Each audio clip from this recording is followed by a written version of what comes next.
Bila shaka mpenzi mtazamaji, kitambulisho hicho ni ishara tosha kwamba tumeng'oa nanga katika TV47 Weekendi, nikitumai kwamba mzima popote pale ulipo siku hii ya 15 ya mwezi wa 11 mwaka 2025. Tupo ange kuhakikisha kwamba tunakujuza yale ambayo yamejiri katika kaunti zote 47, lakini kwa sasa haya ndiyo yaliyo. Baadhi ya taarifa tulizokuandalia katika TV47 Weekendi. Tofauti katika chama cha ODM zaibuka wazi baada ya viongozi wa chama hicho kutofautiana hadharani. Viongozi wa muungano wa upinzani wa mkashifu rais kwa kile wanachosema ni kutoa matamshi machafu ambayo sio ya mtu wa haiba yake. Na dada wawili waamua kufanya harusi zao siku moja, huku wakisema kuwa kufanya hivyo kungewasaidia kupunguza gharama ya maisha katika hali hii ngumu ya kiuchumi.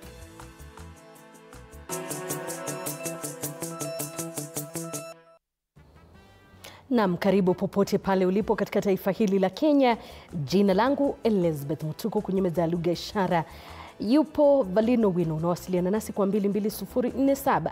Mitandao ya kijamii @TV47 Kenya pale Facebook, na ukurasa wetu wa X. Kauli yako siku zote inakubalika. Moja kwa moja ni kwamba viongozi wa muungano wa upinzani walijumuika wa Munyoro, kaunti ya Nyeri, katika hafla ya kumtawaza mkewe aliyekuwa naibu rais Dorcas Rigathi kuwa kasisi. Katika hafla hiyo viongozi hawa walimkashifu Rais Ruto kwa kutoa matamshi waliotaja kuwa machafu zaidi na yasiyoendana na hadhi yake kama kiongozi wa taifa, huku wakimtaka yeye na serikali yake kuwasikiliza viongozi wa kidini. Aliyekuwa naibu wa rais Rigathi Gachagua alimpongeza mkewe kwa wadhifa huo mpya, na yeye Dorcas Rigathi akishukuru familia yake kwa kusimama naye kidete. Kama ndugu wa mama mmoja, kwa mara nyingine tena walikusanyika katika hafla ya kipekee ya kutawazwa kwa mkewe Rigathi Gachagua, Dorcas Rigathi. Gachagua akiepuka kutia doa hafla hiyo kwa kuepuka kuzungumzia siasa, japo wandani wake wakionekana kukerwa na matamshi yake William Ruto kiasi cha kushindwa kujizuia, wakimkosoa kwa kauli wanazoziita za matusi, kauli ambayo ilisisitizwa na kiongozi wa chama cha PLP Martha Karua katika ziara yake kaunti ya Tana River. The kind of language we are hearing in Kenya today, kuita watu hawana akili, kusema watu hawana agenda, that language is very unpresidential and not befitting of that office. Na mimi naambia Dr. William Ruto, sababu anakasirika sana na anaonyesha hasira mpaka kule Machakos ametusi watu. Mtu akisema watu ni stupid, sasa ni kiongozi gani anaenda akiita watu stupid hadharani? Aidha, kiongozi wa chama cha Jubilee Fred Matiang'i amemtaka Rais Ruto na serikali yake kusikiliza viongozi wa kidini. And I want to ask our national leaders, His Excellency, our President and the government, please listen to the clergy, listen to the religious leaders of our country. Viongozi hao pia wamemtaka Mama Dorcas Rigathi kuchukua wajibu wake huo mpya kuliombea taifa, hususan wale wanaopitia hali ngumu na kukandamizwa katika jamii. Vile wakimtaka kulikusanya kanisa na kuombea viongozi wa upinzani katika safari yao ya kuelekea Ikulu. Church assembled here today, take your position. Zidi kutuombea, maombi yako ndio inafanya wengine wetu tunaishi mpaka sasa hivi. Gachagua alimpongeza mkewe kwa wajibu wake mpya, akimtaja kama mtetezi wa wanyonge na anayepigania maslahi ya mtoto wa kiume katika jamii. Pia akimshukuru kwa kusimama naye alipokuwa akipitia wakati mgumu, huku Mama Dorcas Rigathi akishukuru familia yake na kanisa kwa kumsaidia katika safari hiyo. Excellency Mike Chelo, TV47. Kazi safi Mike Chalo. Na hali ya taharuki imeshuhudiwa katika eneo la Kiunga, kaunti ya Lamu, baada ya wakazi kuandamana wakilalamikia ongezeko la visa vya utekaji nyara. Kwa mujibu wa ripoti kutoka kwa mashirika ya kutetea haki za binadamu, ni kwamba takriban watu 10 wametoweka na hawajulikani walipo. Wakazi wanalaumu jeshi na usalama kwa kile wanachotaja kuwa kupuuza ongezeko la vitendo hivyo na kushindwa kuimarisha doria eneo hilo. Ni ghadhabu na hasira miongoni mwa wakazi wa eneo la Kiunga katika kaunti ya Lamu.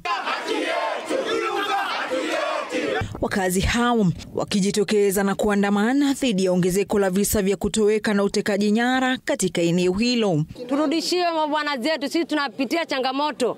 Sasa nimetoka kwa nyuma, mtoto ananiambia unaenda kumchukua babangu, amekuja. Naambia baba atakuja, subirini tu. Nitamtoa wapi?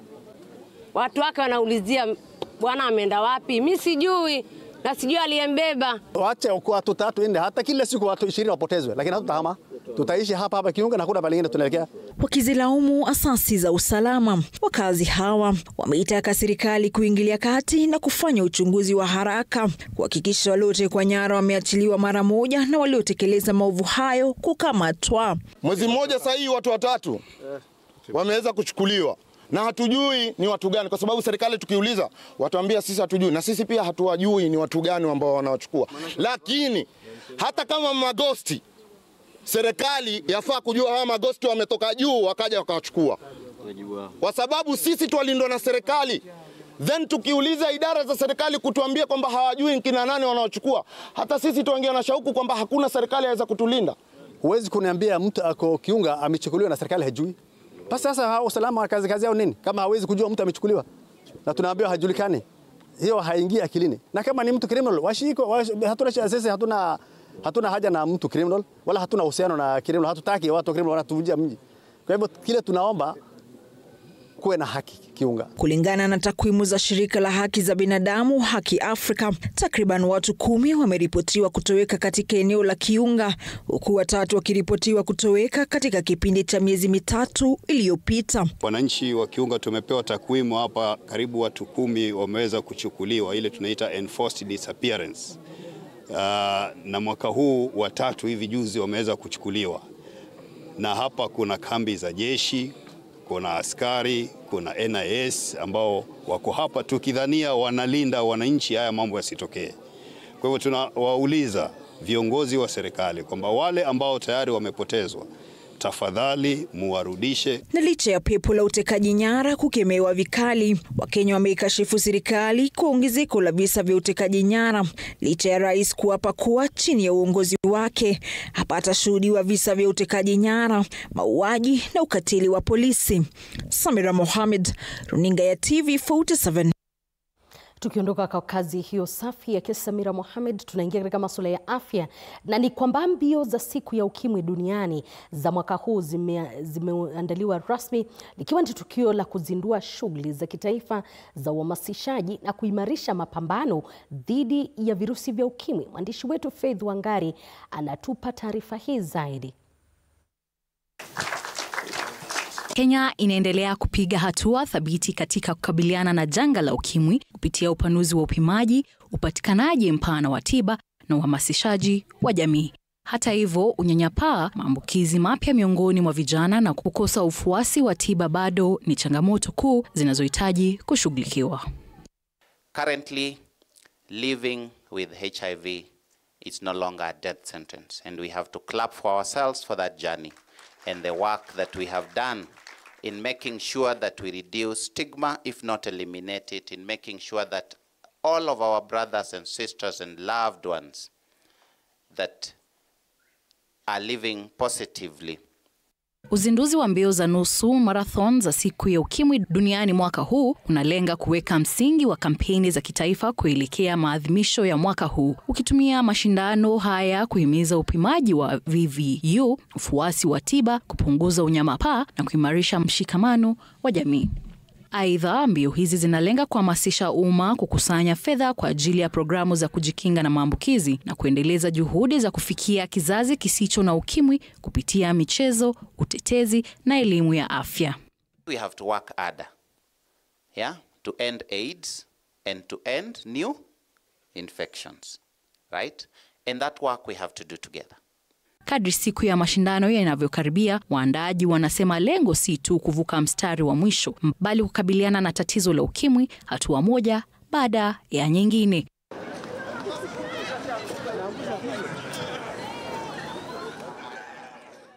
on the 1st of December every year, the world pauses to remember and honor the lives of those we have lost due to AIDS-related illnesses. In this country alone, since 1984, we have lost over 2 million Kenyans due to AIDS-related illnesses. Faith Wangari, runinga ya TV47, Nairobi.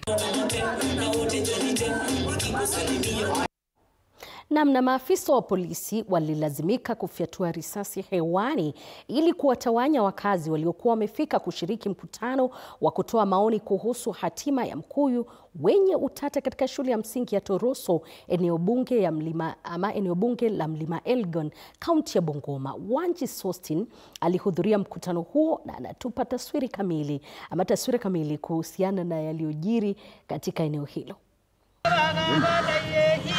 Tarehe 9 Oktoba mwaka huu, mahakama ya mazingira mjini Kitale iliagiza kufanyika kwa kikao cha kuwahusisha wakazi wa Mlima Elgon kuhusu swala la kung'olewa kwa mkuyu wa Toroso.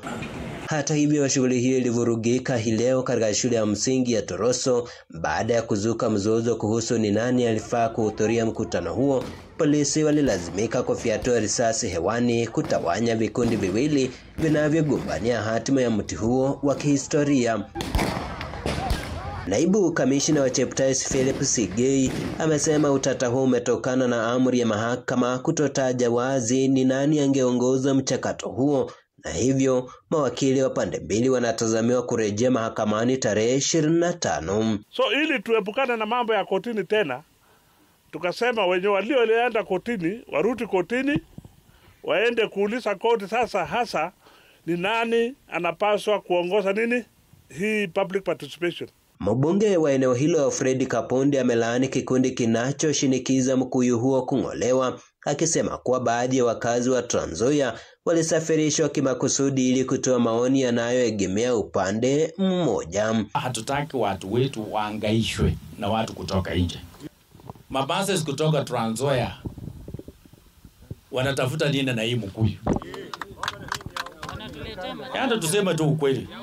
Public participation ni wenyeji wa hapa. Kapondi aidha amesema kuwa kamwe hata kubali kung'olewa kwa mti huo na kuwahimiza wakazi kufanya kipaumbele uhifadhi wa mazingira. Rais kama champion wa climate change Africa, sisi tunafuata nyayo zake.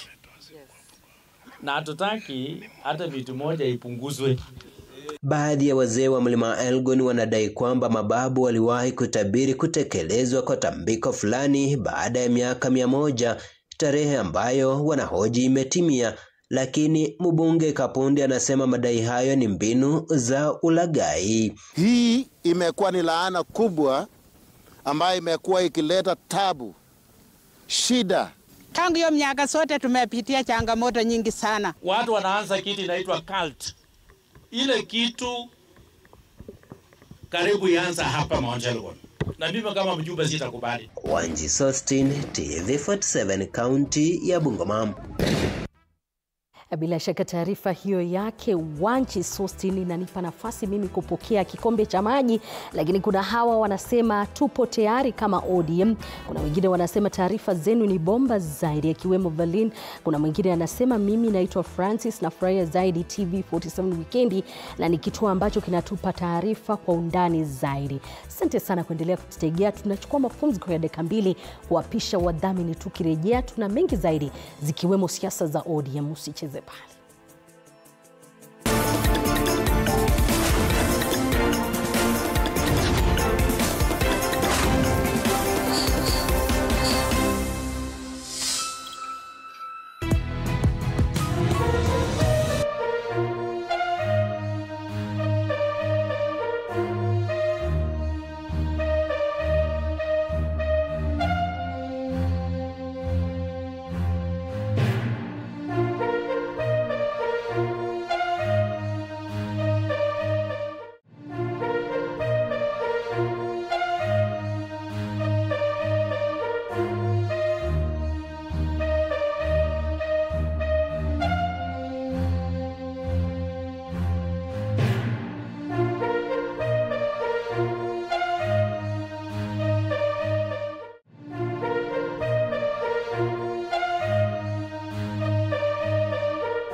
Karibu tena mpenzi mtazamaji, na ni kwamba tofauti ndani ya chama cha ODM ziliibuka wazi leo jijini Mombasa baada ya viongozi wa chama hicho kutofautiana hadharani kuhusu uongozi wa chama na pia uhusiano wake na Rais William Ruto. Hii ni kufuatia viongozi vijana chamani wakiongozwa na katibu mkuu Edwin Sifuna pamoja na binti yake Raila Winnie Odinga kumtaka kiongozi wa chama hicho Oburu Odinga kuitisha kikao cha wajumbe wa chama ili kukata kauli kuhusu mwelekeo wa chama na mahusiano yake na Rais William Ruto. Mwanahabari wetu wa masuala ya siasa Apollo Kamau yupo katika kaunti ya Mombasa na anatujuza mengi zaidi.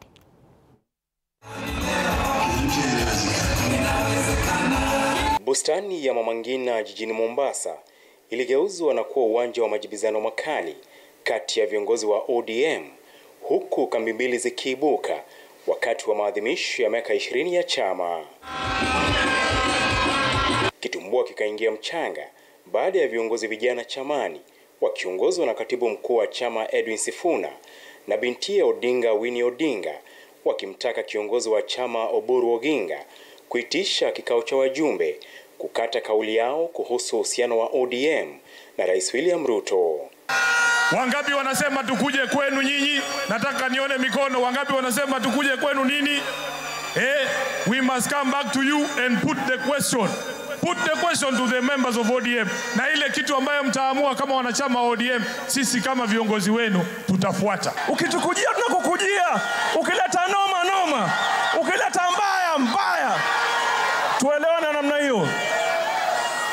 I did not sacrifice my life for nothing to follow the party ODM. Uongozi wa Oburu kama kiongozi wa chama vilevile ukitiwa dosari na Winnie Odinga. Winnie akiuliza ikiwa ataweza kuongoza chama katika serikali jumuishi. The people of ODM entrusted one person with the management of that relationship. And that person was Baba Raila Amolo Odinga.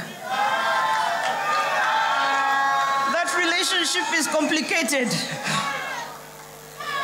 And therefore we are looking and we are wondering, those that are taking it upon themselves to manage it now, are they capable of managing that relationship? I don't think that is a question for me to answer. That is a question for the people of ODM to answer.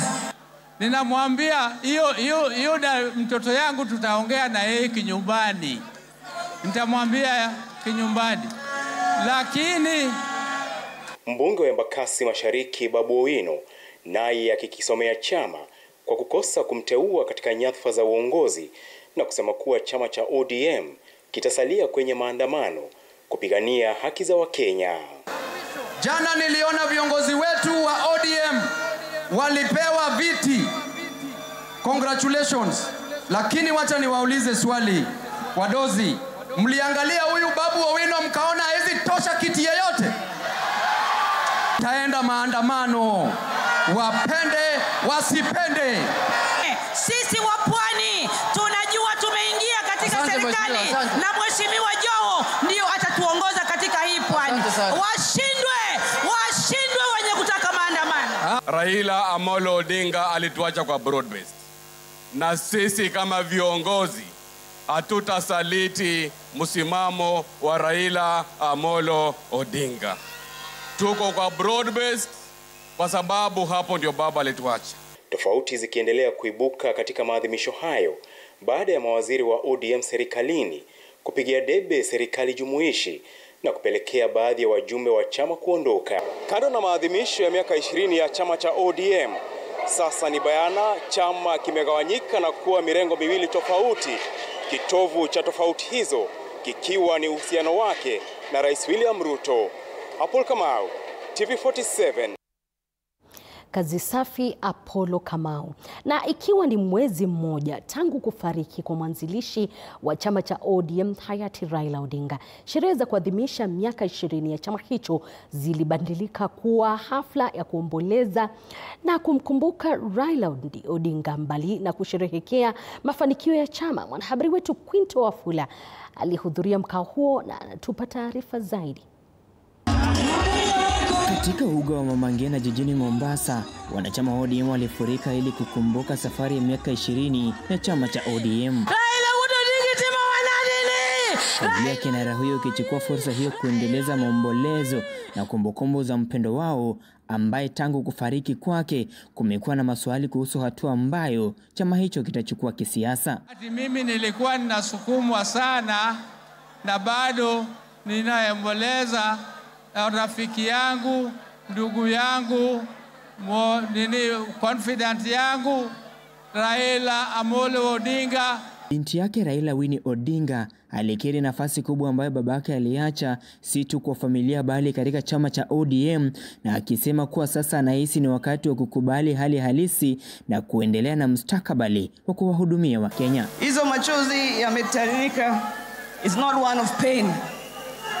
For the first time you have made me feel imeisha hapa leo. It's time for us to move on. You've given me peace today. Haijakuwa rahisi sana.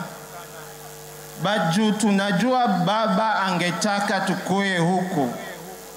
Ndo tumefika. Kakake Raila, Oburu Oginga, ambaye sasa ndiye kinara wa ODM, alisema kuwa bado hajakubaliana na ukweli wa kifo cha Raila, akiongeza kuwa safari yao ya miaka 80 kama mtu na nduguye na kisha miaka 20 wakiwa pamoja chamani ilikuwa imejaa kumbukumbu zisizosahaulika. Ndugu yangu ambaye tumepoteza na mpaka sasa mimi sijaamini Raila hayuko. Mimi bado ninalia. Mmoja wa waliohudhuriwa alitaja ukarimu wa Raila ikawa sababu iliyomfanya kusafiri kutoka Kisii hadi Mombasa kama njia ya kumwomboleza. Nimekuja kuomboleza baba siku ya leo wakati nilipata ajali na baba alinisaidia sana, nilikuwa kwa hali mbaya. Quinto Wafula, TV47, kaunti ya Mombasa.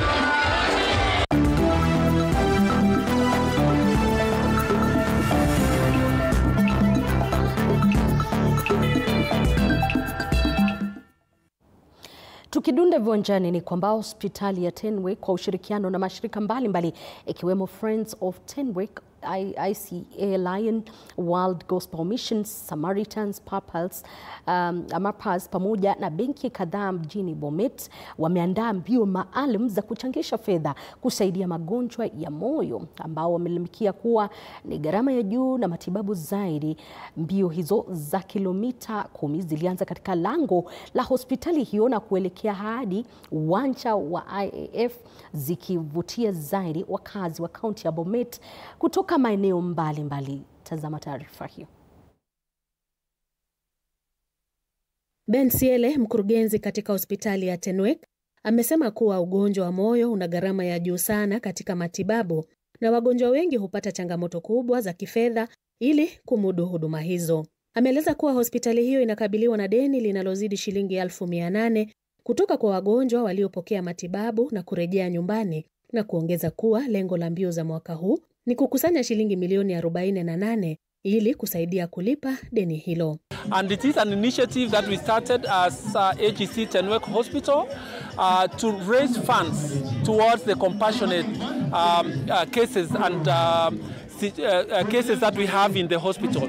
A number of times we have patients who come to the hospital, they need medical help, but they may not afford the cost of that treatment. Maureen Cherotich, ambaye alipata matibabu katika hospitali hiyo miaka 15 iliyopita, amesema mbio kama hizi ni muhimu katika kuwasaidia wagonjwa wanaolemewa na gharama za matibabu ya moyo.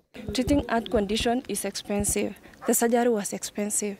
So my family was really scared about the finances. But at that time there was NHIF. NHIF covered like 3/4 of my treatment, and my family was able to raise the remaining fund. Washiriki wa mbio hizi wameeleza furaha ya kushiriki, wakisema wamepata motisha na wako tayari kushiriki tena siku zijazo. Nilikuwa nakimbia tu ya kujaribu na sibilia. Nikasema nilipoona ikitangazwa kwa Facebook Heart in Motion, nikasema I will be part of it, nijaribu nione tu nitakuwa namba ngapi. Wengine alikuwa ananiambia utakuwa mimi. Brian Kemboi mwenye umri wa miaka 18 na mwanafunzi wa kidato cha 3 katika shule ya upili ya Chepkoshiam aliibuka mshindi kwa kukamilisha mbio hizo kwa dakika 20. My coach aliniambia nitajaribu tu. Yangu nalimpia 5,000 kwa shule na 3,000. Hospitali ya Tenwek inaendelea kuongoza nchini katika matibabu ya ugonjwa wa moyo, hasa kwenye upasuaji, na huduma zake zinategemewa sana na Wakenya katika maeneo mbalimbali. Nikiripotia TV47 nikiwa kaunti ya Bomet, mimi ni Gloria Mogore. Mwingineko ni kwamba Mathare United imeitandika Kakamega Homeboys mabao mawili kwa nunge leo jioni kwenye ligi kuu ya soka nchini. Mabao ya Mathare United yamefungwa kunako dakika ya 53 na dakika ya 65 ya mchezo. Kwingineko ni kwamba Posta Rangers imeandikisha sare ya bao 1-1 dhidi ya Mara Sugar. Na John Omondi Buba. Fika tena kwa Kenya Wiri. Analetwa ndani Donald Ange!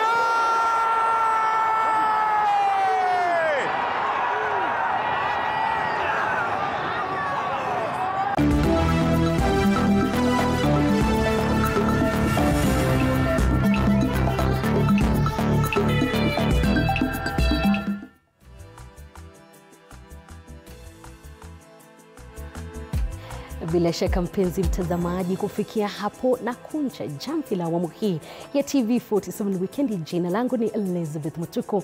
Kwenye meza ya lugha ishara amekuepo Valin Owino. Kwa heri kwa sasa. Saa 3 utakuepo hapa Betty Chalo, kipindi chake cha Say What, maana atakuepo mengi kuhusiana na mahusiano. Usikose.